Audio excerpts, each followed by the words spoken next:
Oftentimes, as you're developing a project in MapleStory Worlds, you'll come across a time when you'll want to share code with others, either because you're working as a team and you need to send your teammates assets or code that you've been working on, or possibly because you just like to share your knowledge and expertise with the greater community. If this is you, look no further than the MapleStory Worlds mod package or mod files. To export a project or project files, you'll first need to have files to export. For our example, I have the Mining Simulator remake open on screen, but you'll likely have to have your own project to share with others. So first, let's go over how to import or export your project as a mod file. You'll likely want to do this when you like to either share your entire project with others, and this can also be a great way to create a backup of your project before you make a major change in your world.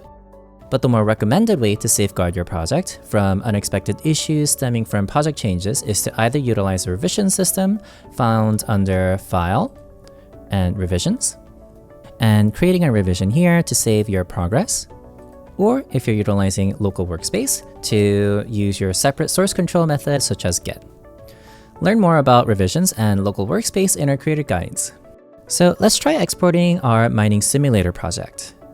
Exporting a project creates a file with a .mod extension, which can be shared with others to be imported or stored as a project backup. One important note before exporting your files is that any image RUID references to your custom uploaded local resource storage assets will be broken if the person importing your world is not part of your co-production group and the asset is not shared as a group asset. So for example, if I have some NPC here, we can see that we have a sprite RUID reference here. If this sprite RUID reference did not come from the MSW resources, and instead came from my resources, which are the custom resources that I have uploaded, if this asset is not shared as the group, so this is my local individual asset, and we can see we have an option here to transfer ownership to group. Clicking this will allow us to share our resource with the group, and we can choose any group that we'd like. For now, I am not going to, but make sure that you have your resources shared with your group so that they can also view these references, and also make sure that whoever you're sharing these files to is part of your group. Please review our Managing Resources documentation to learn more about resources, as well as our guides on co-production to learn about how these work and how to work as a group in MapleStory Worlds.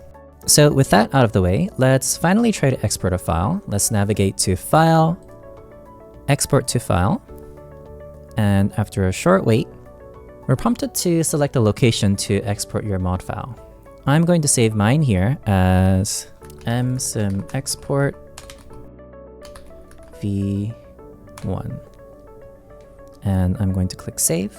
Don't forget where you saved that file. And now let's open up our File Explorer and navigate to the location that we have just stored our file.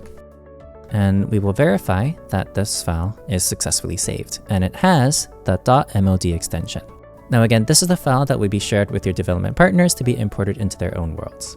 So now let's try importing this file on our own, pretending that we are a fellow developer. I'm going to go back to the lobby, and let's create a new project. We're going to click Create New, and we're going to just select the basics template and click Create New.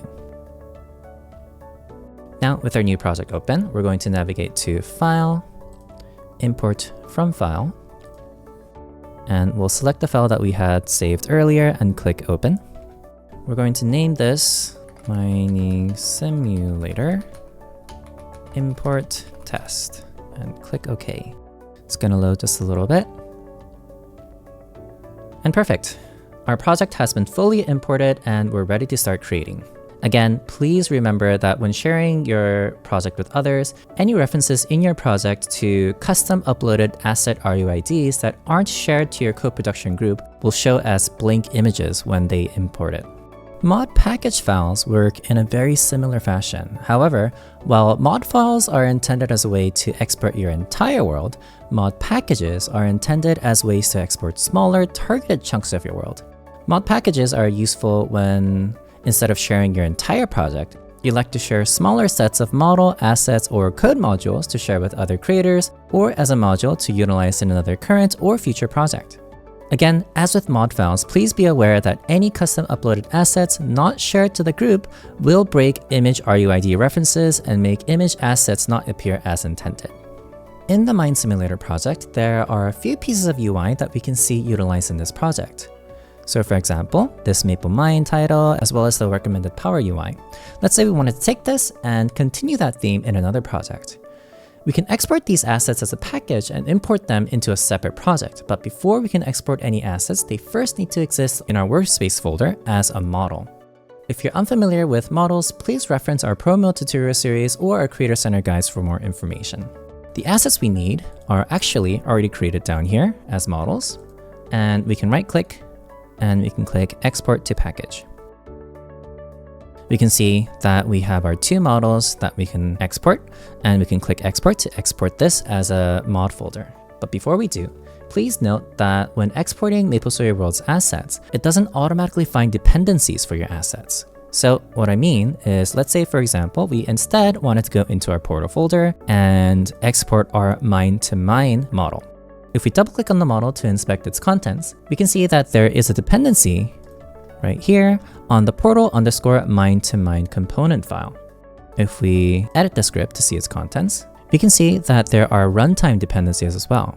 The portal_mine-to-mine was just the compile time dependencies, but there are runtime dependencies that we have to also think about.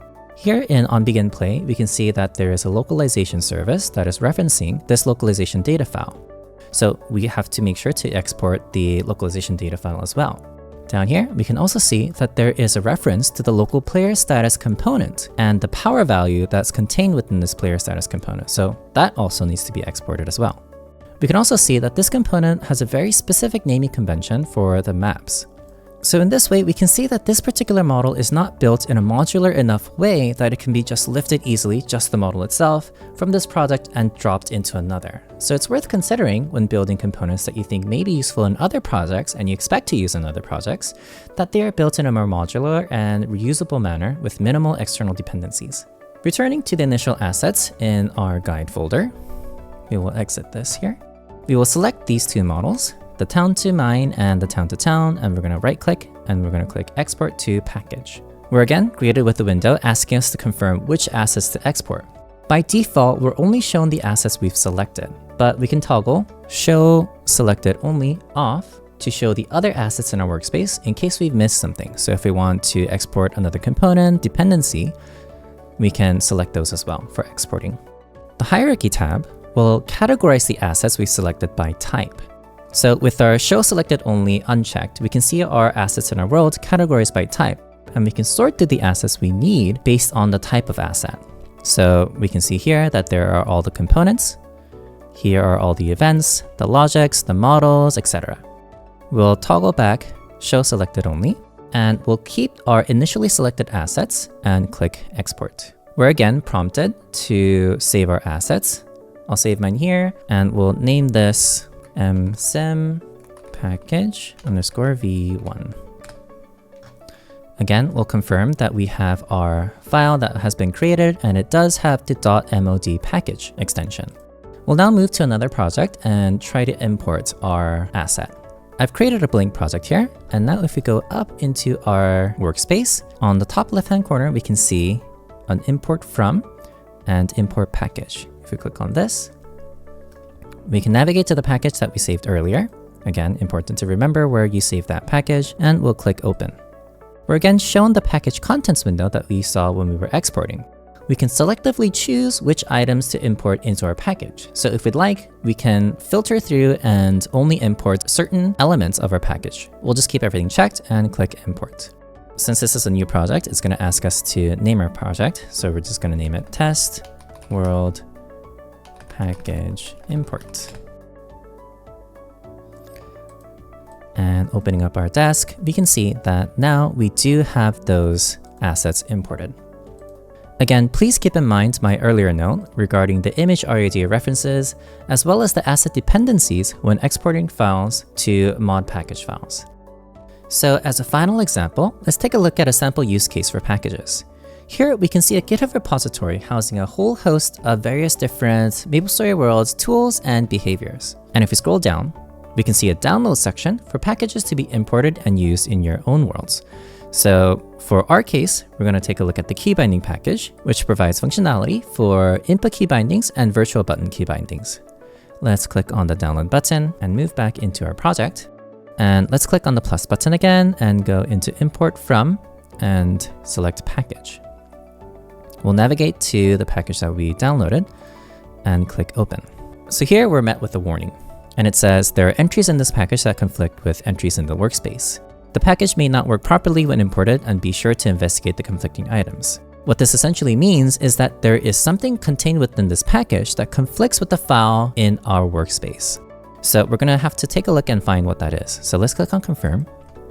On the right side of each of these elements, each of these items that we're trying to import, we can see that there's a new. New means that it does not yet exist in our workspace, and it will be a new item to be imported into our workspace. If we scroll all the way to the bottom, we can see that there is an update tag instead. This means this item already exists in our workspace, and it will be overwritten by the file that we are trying to import. So let's exit out. We have UI pop-up logic here. And if we go into our My Desk, we can see there is a UI pop-up. So these two items conflict with each other. So UI pop-up logic will overwrite our existing one. That's fine. In our case, this is just a new project. I haven't really done anything. So we're going to click import. It's going to ask us to name this one because this is a new project. We're going to just name this package import test.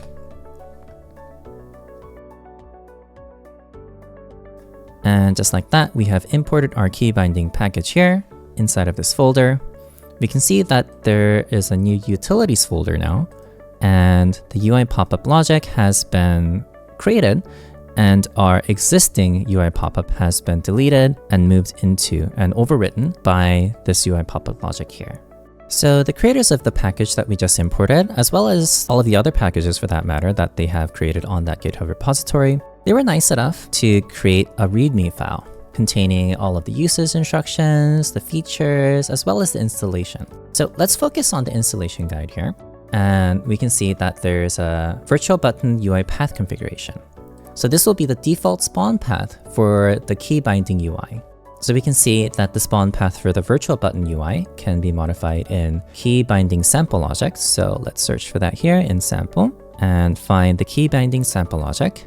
And we can see that the parent UI path, where our virtual button will be instantiated or spawned in, will be under UI/default group. So if we open up here, our UI, this default group is where our UI will be instantiated, which is fine for us. If you'd like a different path, or you'd like to organize things a little bit better, you can change this path so that it spawns into a different path.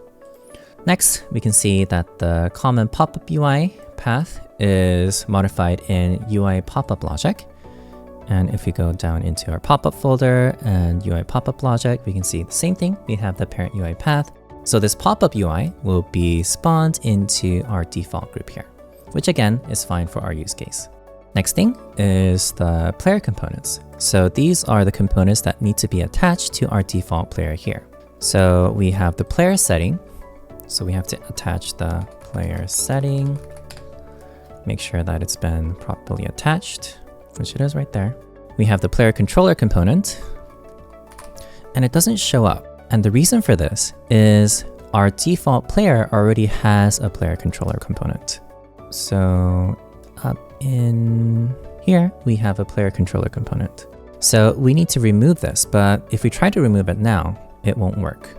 It kind of blinks as if it did, but it still remains on our default player. What we have to do is we have to go into the model itself and search for the player model, and we have to remove it there. So we'll search for the player controller component, and we will remove this component. We'll go back into our default player, and we can see the player controller component has now been removed, and we're going to go down, player controller, and we can see that there are player controller extend. So this is the component that we will be using. Then we will also attach the player skill manager. Player skill manager. No default components to remove there. We also have to add the player DB manager. It looks like those are all the components that need to be attached to our player. Next, we have the key bindings. So it looks like the default key bindings are modified through input logic.default keymap, and it is done in the onBeginPlay function of the key binding sample logic. So let's locate that key binding sample logic in the onBegin play. We can see our key table with all of the various inputs and the corresponding keyboard keys that are associated with that input. And all of that is added to the input logic default key map and is assigned to this table that we create here. So if there's any key bindings that we want to remove or modify, we will have to do that right in here. So as you can see, all of the instructions that are associated with this package are detailed in the README, which is great practice. If you're sharing packages with other people, it's a great idea to also create your own documentation so it's easy for other people to understand how to utilize your package. With the usage, we can see that we can simply press the P key to display the key binding settings. So let's press play. And it looks like there's an error here. Player controller extend is nil. Let's make sure that we have our player controller extend here. Let's go back into the README to make sure that we have properly set this up. So a bit of a misstep on my part. Sorry about that. Going back into the README, it looks like we actually did not need to add any of those components that we did.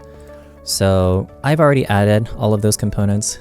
It looks like inside of the key binding sample logic, inside of the handle user event, all of these components, the default player controller component, player controller extend, skill manager, and all of the other components that we had just added is automatically done at runtime in the handle user enter event. So I'm just going to comment that out and we're going to save the script. So it's not doing all of this because we've already done it. So let's press play.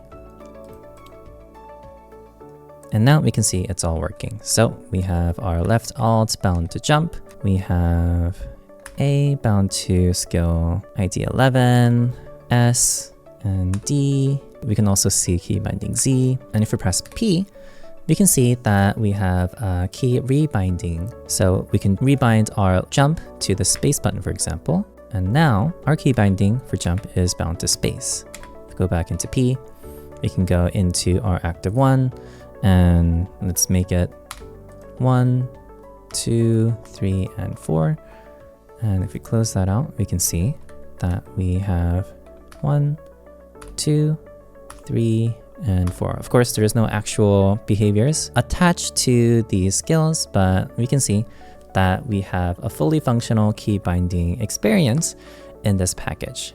So I hope this helped. Thank you so much for joining me in today's video. Today we learned about sharing project contents through mod and mod package files. We've also learned how to create and import into other projects, as well as a possible use case for packages to share your knowledge with the greater community. Thanks again and happy creating!